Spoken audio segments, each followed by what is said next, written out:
iBooks also does word searches for you, which is really good if you're looking for things like motifs or themes. Here on page 2, I am going to look at the word curiosity. I am going to select search, and here iBooks is telling me there are 14 matches found, which means that in the novel the word curiosity appears 14 times. Let's say I want to see exactly where they are and in what context. Chapter 11, I'm going to click on it.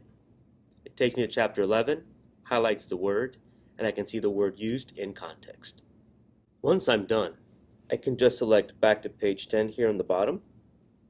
Select the word curiosity again, search. In addition to seeing where the word appears in the novel, I can also search the web at the bottom for instances of curiosity or search Wikipedia. Another way to search through the novel for a word or a phrase or anything is to use the magnifying glass at the top right-hand corner.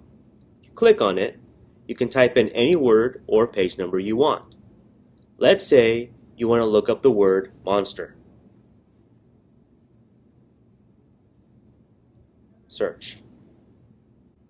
Just like selecting the word in the novel and hitting search, you get the exact same information from using the magnifying glass.